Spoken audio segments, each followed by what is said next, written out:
This program is brought to you by Link TV for educational and non-commercial use only.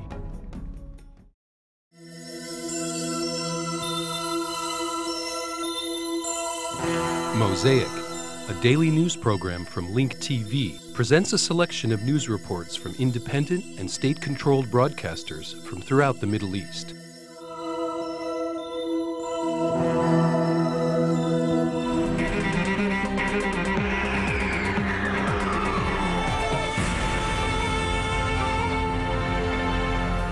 The Arab League Secretary General Amr Moussa held talks in Sana'a with Yemeni President Ali Abdullah Saleh. After the meeting, Moussa said that the two leaders discussed the importance of maintaining Yemen's unity, security and stability. He added that any future peace initiative must be based on this principle. The two leaders also discussed the option of dialogue. According to Moussa, the Yemeni president is open to talking with all political forces inside and outside Yemen.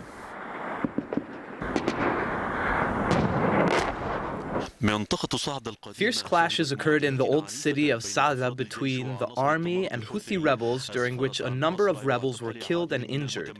Armed clashes and street warfare took place in the area between Bab Najran and Bab al-Yaman. The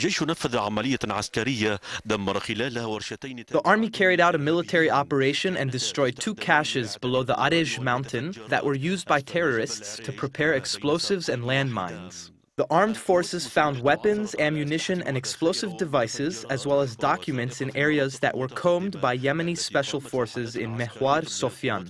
During these military operations, Yemeni soldiers were killed and injured.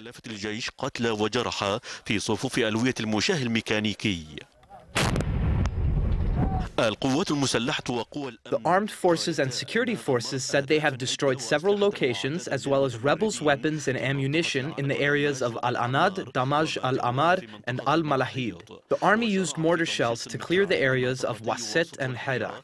Yemeni authorities confirmed that they now control Zukabel and Zutale and that they are now searching these areas.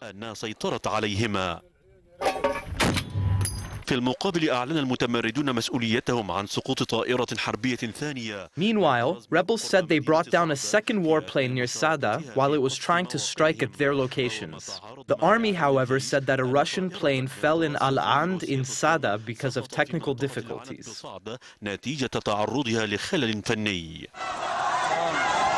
This comes as the Arab League Secretary General Amr Moussa arrived in Sana'a with the aim of maintaining Yemen's unity. Demonstrators in the south demanded that the government talk with southerners, implement international resolutions, stop persecuting citizens, and release political prisoners from the opposition, the southern movement.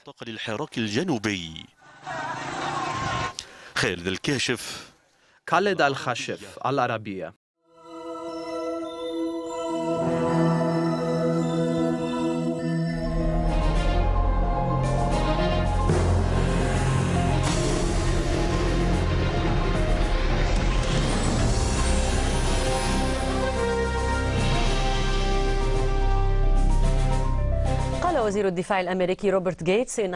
U.S. Secretary of Defense Robert Gates said the Taliban has gotten stronger because the U.S. and its allies are unable to send additional troops to Afghanistan.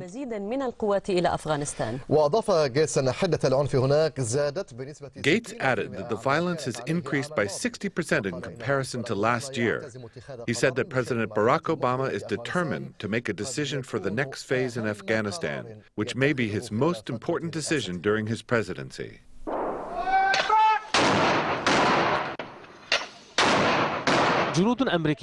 American soldiers are fighting their enemy, the Taliban, in eastern Afghanistan. Recently, the Taliban has shown itself to be capable of launching devastating attacks on its enemies. There are currently about 68,000 American soldiers in Afghanistan. The most recent, 21,000 additional troops, were sent by U.S. President Barack Obama soon after he took office. But this did not stop the Taliban's activities. But this did not stop the Taliban's activities. General Stanley McChrystal, the chief commander of the international forces in Afghanistan, is now demanding an additional 40,000 soldiers.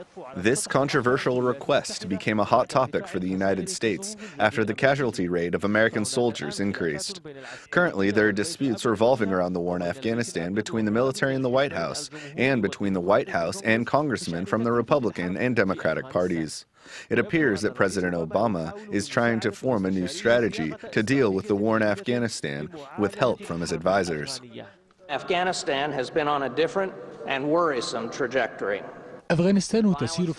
Violence has increased by 60% in comparison to last year. I believe the decisions that the president will make for the next stage of the campaign in Afghanistan will be among the most important of his presidency. So it is important that we take the time to do all we can to get this right.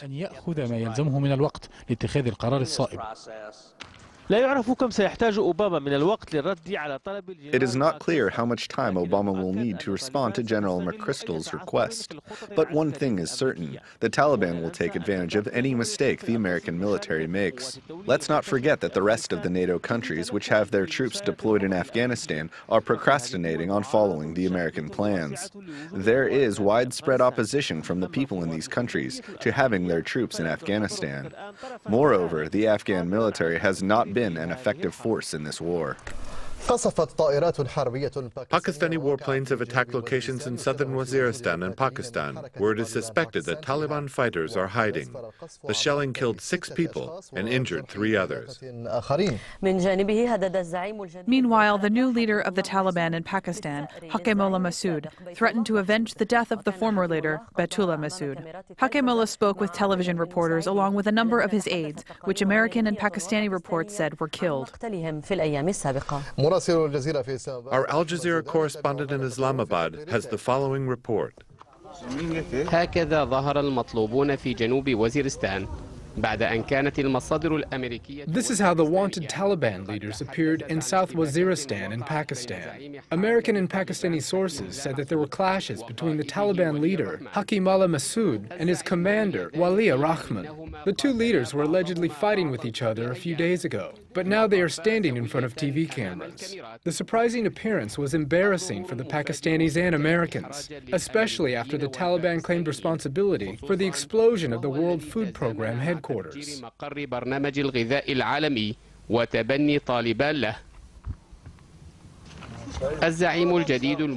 new leader, who seemed to be fond of new technology, threatened to avenge the killing of his former leader, Baitullah Masood. He said that bin Laden and Mullah Omar are not currently in the tribal areas.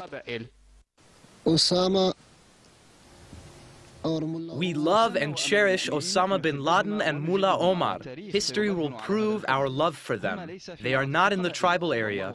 God has made this earth huge and they might be anywhere. 5 cameramen were selected by the Taliban to meet with the new leader. Al Jazeera was the only foreign channel.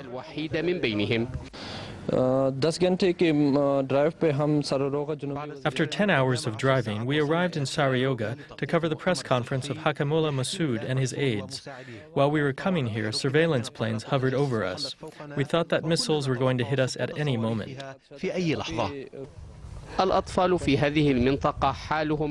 Children here die like adults.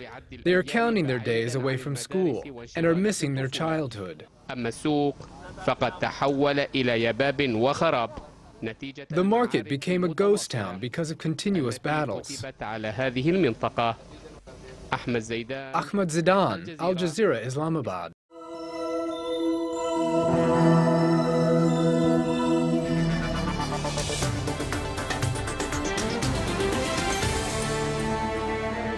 أهلا بكم. نشرت إسرائيل الآلاف من رجال الشرطة في القدس بعد يومين من المواجهات مع شبان فلسطينيين. Israel deployed thousands of policemen in Jerusalem 2 days after clashes broke out between Israeli police and Palestinians in Noble Sanctuary Square. The police upheld restrictions on entry to Al-Aqsa Mosque for Palestinians. Meanwhile, the Israeli Vice Prime Minister Silvan Shalom said that Israel has started a battle to enforce its sovereignty in Jerusalem, and especially over Al-Aqsa Mosque. For the past 3 days, Palestinian protesters have filled Al-Aqsa Mosque in order to prevent Jewish settlers from entering the mosque and its premises on Jewish holidays. One of the Jewish groups threatened to replace Al-Aqsa Mosque with a new Solomon temple. They do the blessing every day. The holidays are considered a special occasion when tens of thousands come to the Western Wall to receive blessings from Jewish rabbis and religious leaders. So everybody comes down for this special occasion. In order to avoid new confrontations with the Palestinians, Israel deployed thousands of security forces in East and West Jerusalem and around the Al-Aqsa Mosque. Israel continues to ban those under 50 years of age from entering the noble sanctuary and stipulated that only East Jerusalem residents or Arab Israelis are allowed to enter the premises. Israeli Vice Prime Minister Silvan Shalom gave an explanation for the Israeli forces' actions to establish complete control over Jerusalem, in particular Al-Aqsa Mosque. This statement coincided with Israel's current actions on the ground, and the Palestinian Authority believes it reflects Israel's desire to impose the status quo on Palestinians and their future Palestinian state. Israel not only violates Palestinians' religious and political rights, but also tries to determine the final status of Jerusalem before any future negotiations. The Israeli military siege on Al-Aqsa Mosque, which began in the evening of this past Saturday, enraged all of the Palestinian factions. Hamas and other Palestinian factions called for a new Intifada to defend Al-Aqsa and said that violating the mosque is a red line that Israel should not have crossed. We have given warnings about the attacks on Al-Aqsa Mosque and about the possible consequences. We're calling on the whole Arab and Islamic nation to rise up and protect these holy sites. We're also calling on Palestinian youth, either in the city of Jerusalem or in other Arab cities inside Israel, to protect Al-Aqsa Mosque while continuing to stay steadfast inside it. What's happening today brings back the memory of when former Prime Minister Ariel Sharon entered Al-Aqsa Mosque, accompanied by a number of Jewish settlers, to light the spark of the Second Intifada, which was called Intifada Al-Aqsa. Haider Al-Khair, BBC.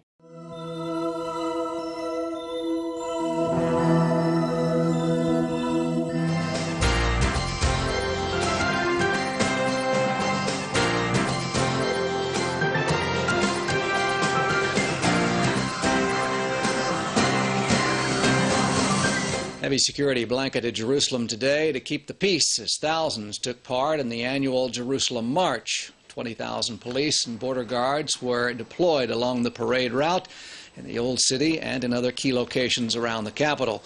Recent Arab rioting has led to heightened alert levels in the city, and limits were placed on access to the Temple Mount Mosque. Some 70,000 Israelis and foreign visitors participated in today's march, which was organized by the Jerusalem municipality. Among those taking part were Israeli groups representing public bodies, trade organizations, and soldiers from a number of military units. The largest foreign group was made up of some 5,000 Christians who are visiting Israel as part of the Feast of Tabernacles celebration.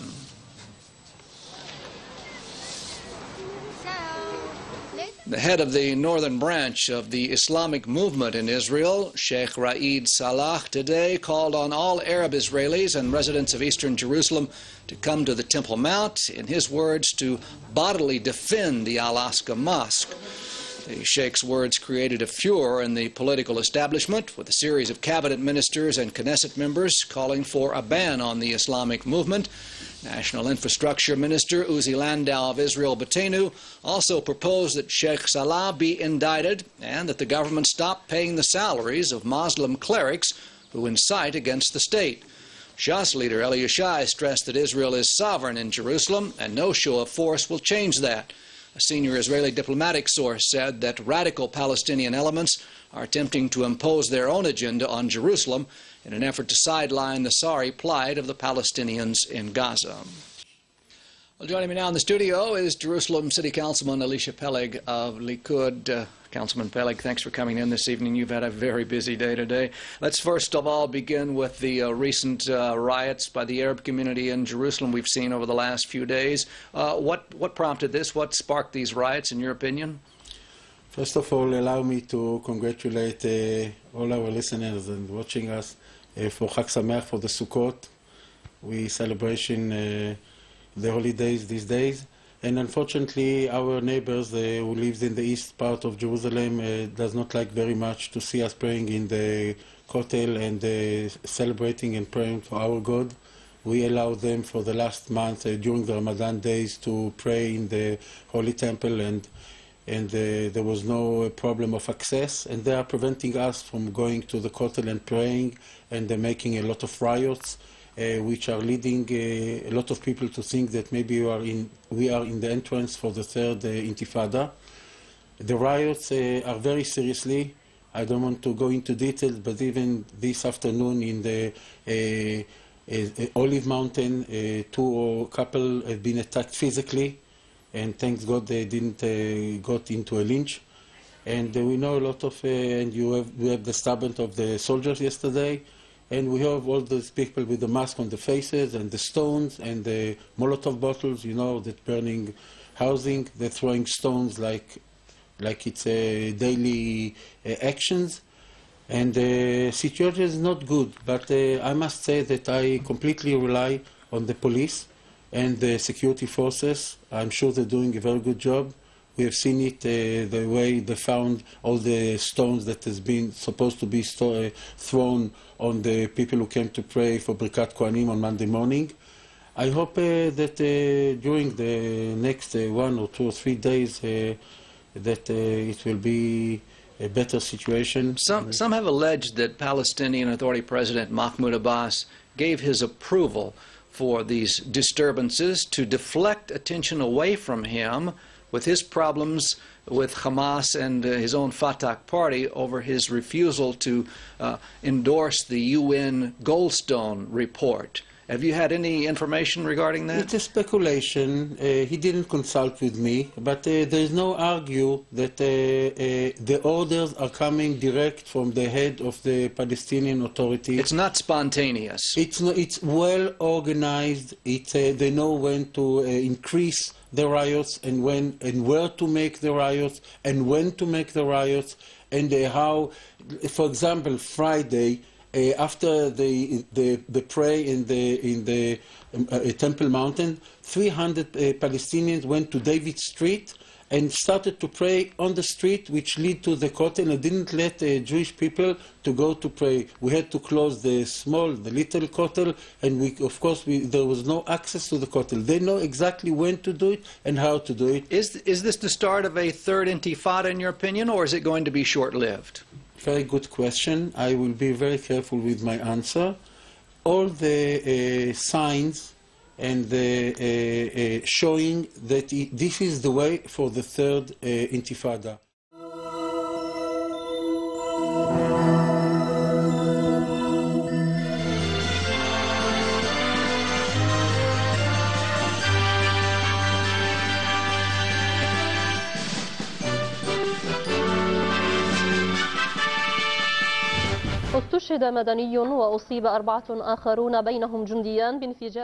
An Iraqi civilian was martyred and 4 others, including 2 soldiers, were wounded in a bomb attack on an army patrol vehicle in central Fallujah. A second bomb targeting a police car exploded in western Fallujah, injuring an Iraqi civilian. The control of border crossings, the easing of travel restrictions, and an increase in trade. These are some of the effects of the improvement in security in the Iraqi province of Anbar.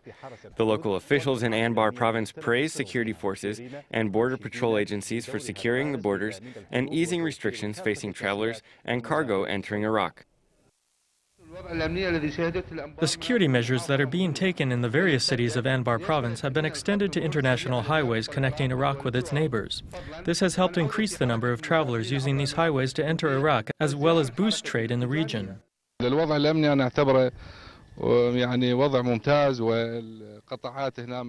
security situation is excellent. The various security agencies, including the Border Patrol and the Anbar Police Department, are doing a good job. The border administration, including the security and intelligence divisions, has taken important steps to secure Iraqi borders. Practically speaking, national policies which apply to all Iraqi regions are an important tool for securing Iraq's borders.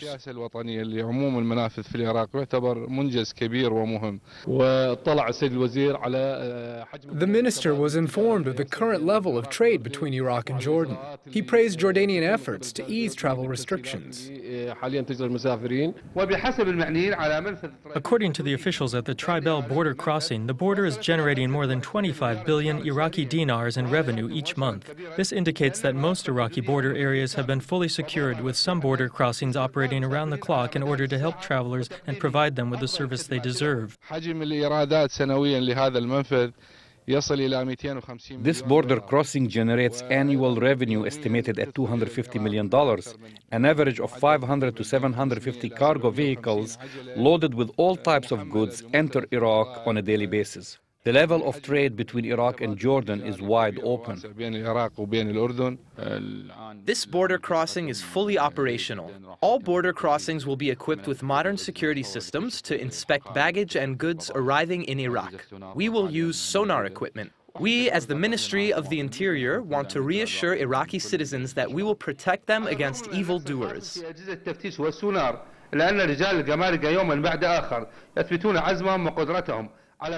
Despite the shortage of inspection and sonar equipment, Iraqi custom agents are proving day by day that they are up to the challenge. All cars and trucks entering Iraq are inspected by customs agents to make sure that none are carrying explosives or combustible materials. The control of Iraq's borders with its neighbors and the deployment of military forces are part of a plan drafted by the Ministry of the Interior. The plan aims to prevent the infiltration of terrorists into Iraq, where they might commit criminal acts in an attempt to disrupt the security that is being witnessed across the country.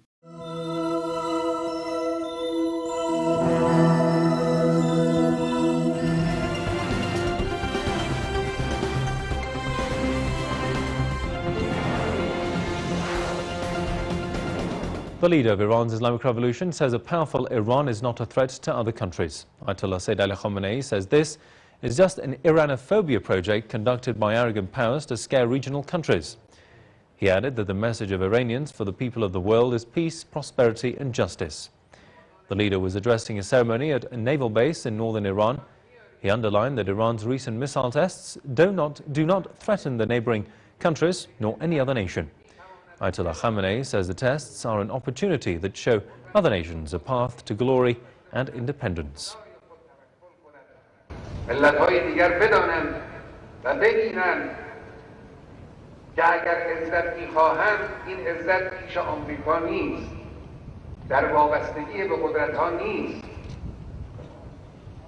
اقتدار فقط با داشتن سلاح‌های پیشرفته نیست، با داشتن پول و قدرت سیاسی و تبلیغاتی هم نیست.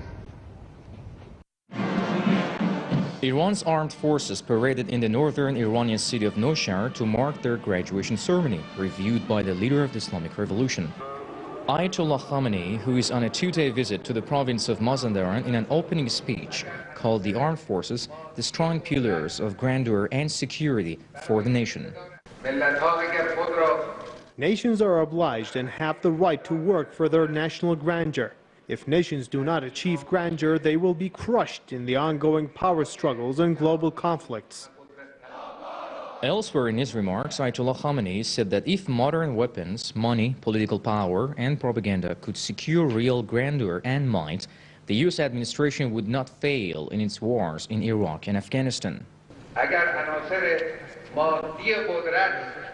If material elements of power were enough, the Zionist regime would not receive a humiliating defeat in the face of the Lebanese youths in the 33 days of war.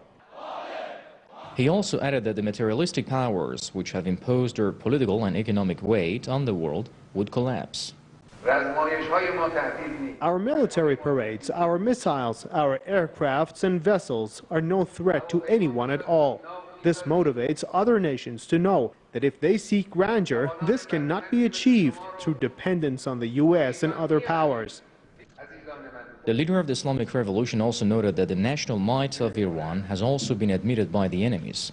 But the enemy, he said, is trying to push forward the project of Iranophobia to misportray the might of the nation, which has always sent a peaceful signal to friends and neighbors.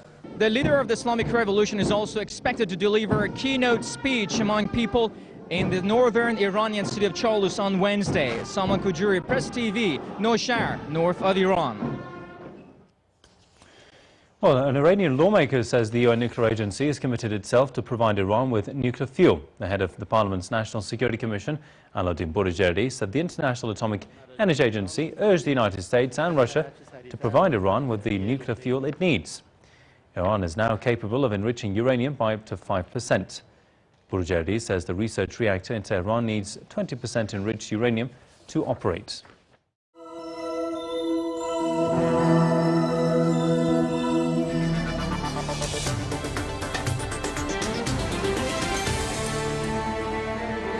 The history of the Egyptian Siwa Oasis is a reflection of the various civilizations that have existed in Egypt throughout time. However, this oasis, located in Egypt's western region bordering Libya, has begun to suffer from the side effects of environmental deterioration. Siwa Oasis, where the Bedouins have been living for thousands of years, is now connected to the capital of Cairo by a highway. This led to the appearance of modern tools and equipment in the oasis, damaging the environment in this area, which used to be secluded from the outside world. It took Alexander the Great 9 days of searching to arrive at Siwa Oasis in western Egypt. His men ran out of water after an exhausting trip in the desert, and it seems probable that the oasis that appeared to him in the first place was nothing but a mirage. That appears to be the situation today as well. The oasis is 18 meters below sea level, surrounded by desolate deserts. This spring is the first source of fresh water that spouts naturally and endlessly from the ground. This natural phenomenon, considered one of the most fragile in the world, is now in danger of disappearing. Unfortunately, industrial projects, like drilling water wells in this oasis, are extremely active here today to satisfy our greed to the fullest. 5 water bottling companies are working in Siwa, but that's only part of the problem. The farmers who used to water their fields with natural spring water now have to dig wells to search for water. Parts of the brackish lake in the middle of the oasis used to dry up in the summer, but now the lake is flooded by drainage water flowing from the irrigation canals that the farmers have dug. The agricultural drainage water becomes useless when it is poured into the lake. The farmers say that the quality of their water has been deteriorating because the large mechanical water pumping projects led to the depletion of water faster than nature can replenish it. But in the field of this farmer, we discovered a mechanical water pump. It is one of the hundreds of pieces of equipment that the government blames for the exacerbation of water problems in Siwa. The best way to solve the problem is to recycle the drainage water and reduce the amount of water pouring into the lake to a minimum. Siwa may appear to be a heaven on earth now, but some believe that without efforts from all relevant sectors, this green patch of land in the middle of the desert may disappear suddenly for eternity. The views expressed on Mosaic are those of the participating broadcasters, not Link TV or its sponsors. The production of Mosaic is made possible with the support of viewers like you. Thank you.